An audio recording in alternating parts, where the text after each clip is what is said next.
Welcome to the INFOWARS Nightly News. It is Monday, February 23rd, 2015, and I'm Leanne McAdoo.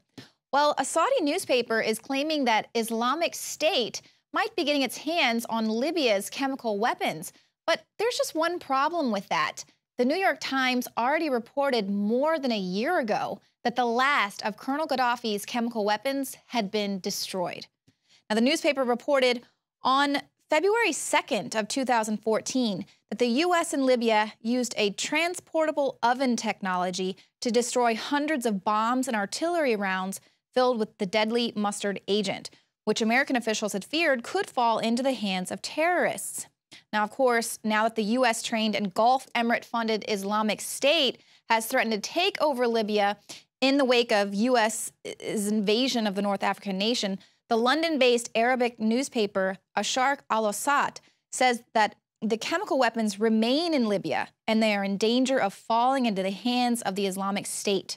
Now, this newspaper is a media asset that's controlled by the Saudi royal family. So no worries about propaganda there.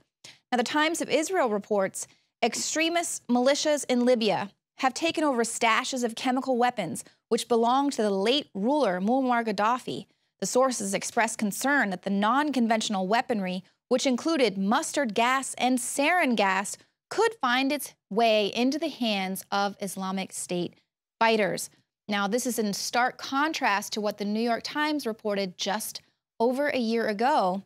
They said the disposal of the last of Libya's chemical weapons closes a chapter that Colonel Gaddafi began in early 2004 when his government turned over a vast cache of nuclear technology and chemical stockpiles to the U.S., to Britain, and to other nuclear inspectors.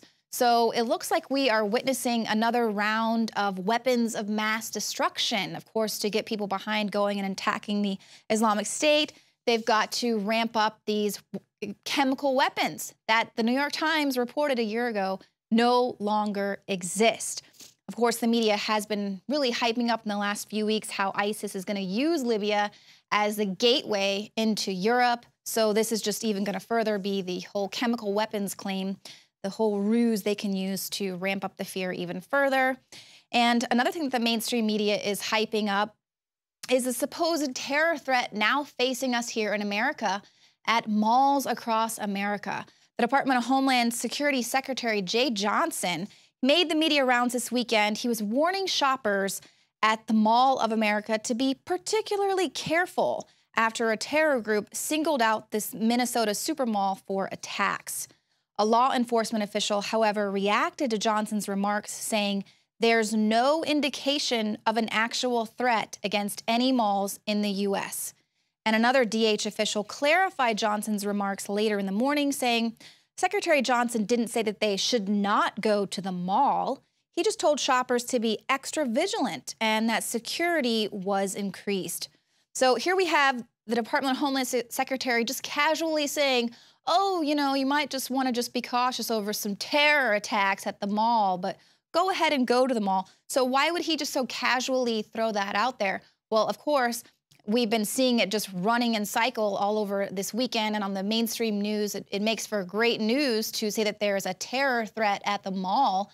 But it's also conveniently timed with the fact the Department of Homeland Security is set to have their funding expire.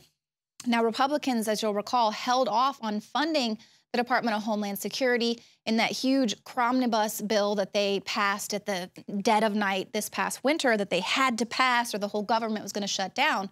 But they held off funding the DHS to use it as sort of a bargaining tool. Now Republicans are saying that any bill funding the DHS has to include a rolling back of Obama's unconstitutional executive amnesty actions that he took on immigration. And of course, Dems aren't having any part of it. Now, the administration claims that the agency's increased funding is necessary to protect the homeland. But records show that the DHS has continued to increase its spending on furniture and office makeovers as its budget has been increased. Now, this is a review of records on the official government spending website by the Washington Free Beacon. They show that the agency has spent nearly $150 million on office furniture and makeovers since Obama took office. This is the fiscal years 2010 through 2014. Each year under the Obama administration, DHS funding has been increased. But Jay Johnson is going on 5 talk shows on Sunday just to warn America that the national security of the country is at risk, so we must fund the DHS. Meanwhile, the borders are wide open. Borders are wide open, and our Texas governor is actually using taxpayer dollars to fix that situation.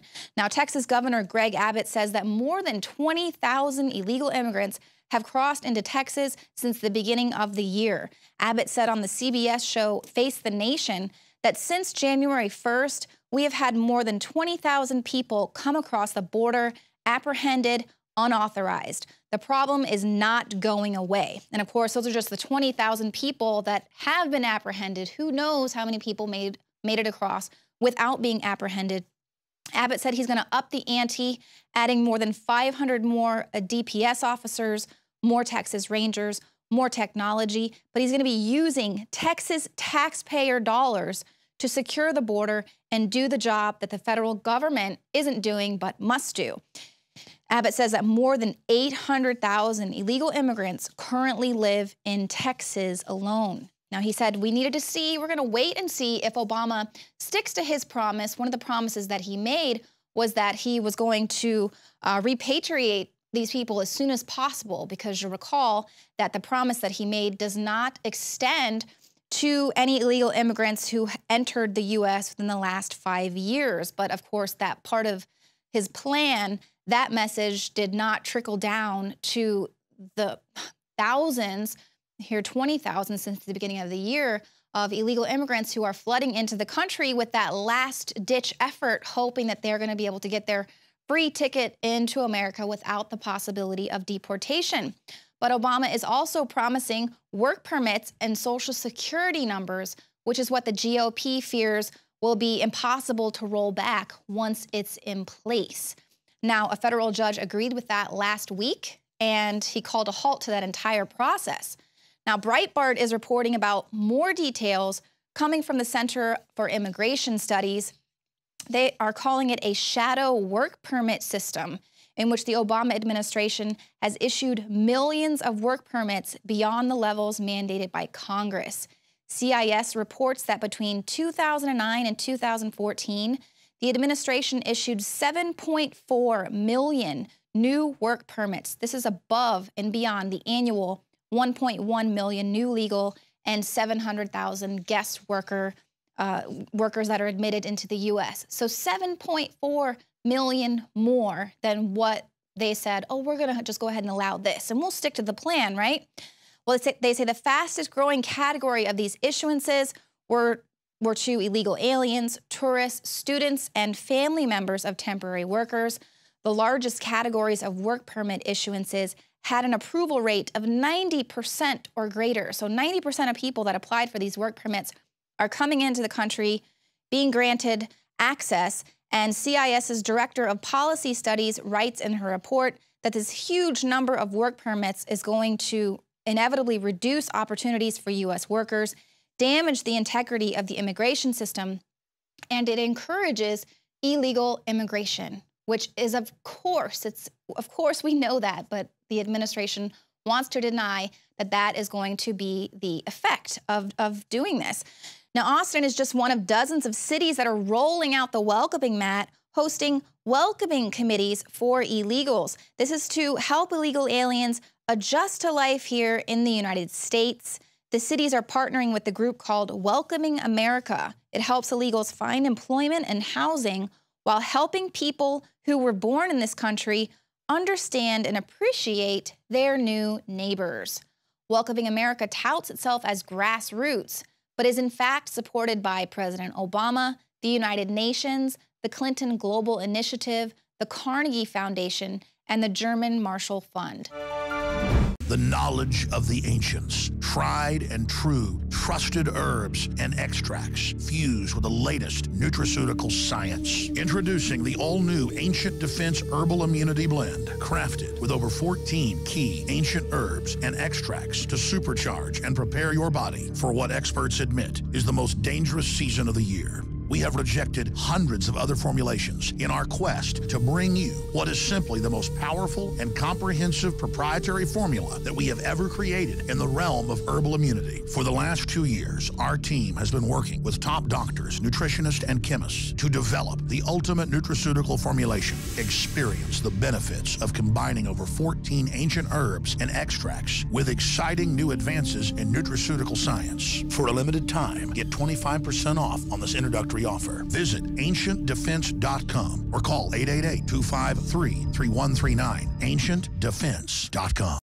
Used since before the days of the Roman Empire to support the body's natural systems and enhance overall health. Introducing the new INFOWARSLife.com oil of oregano formulation, a highly advanced nutraceutical form of this key herb that has been traditionally used by civilizations for thousands of years to promote health. We have now procured the most high quality and potent forms of oregano oil on the market, sourced from top leading manufacturers to ensure a concentrated level of bioactive ingredients, extracted directly from the wild herb and sealed in easy-to-use capsules. You will no longer need to endure the burning of liquid oregano on the tongue. Wild crafted from the Mediterranean oregano species that experts agree is one of the most powerful and most challenging to acquire. This winter season, it's more important than ever to secure this true form of oil of oregano. Now available in our limited first run at INFOWARSLife.com. That's INFOWARSLife.com or call 888-253-3139.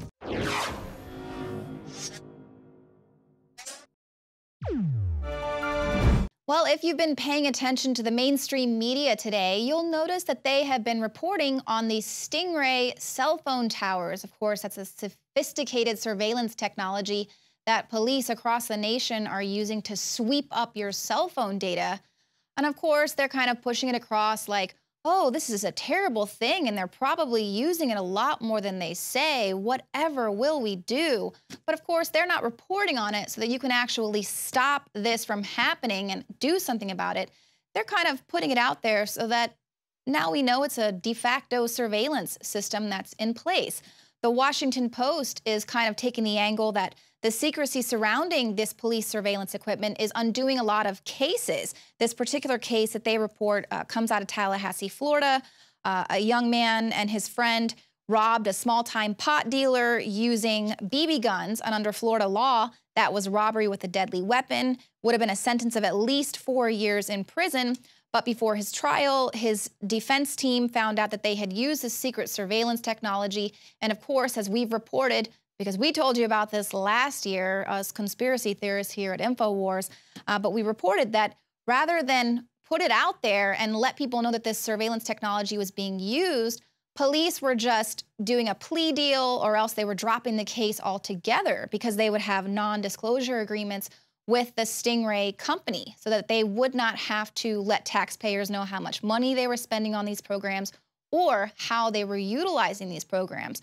But now we're seeing that it's causing a lot of people to get their cases thrown out because they didn't get a warrant to sweep up all of this cell phone data. So, of course, that's an issue. And then you have other states like California and Silicon Valley. The police there they're saying, we really want to be able to use this Stingray technology. We really want these things to catch the bad guys. So now they have to put it out there. And now they have to, the cat's out of the bag. People know that these cell phone towers are being used. They are sweeping up your data, but they're not going to roll it back. They're not going to stop violating your civil liberties. They're not going to do that. But no, they're just going to let you be aware of it so that you know it is this de facto surveillance. They no longer will need a warrant to use it. If you're a criminal, then you just should know that it's out there. And they're going to say, once again, if you're not doing anything wrong, then you've got nothing to worry about. Why do you care if you're being surveilled and constantly spied on?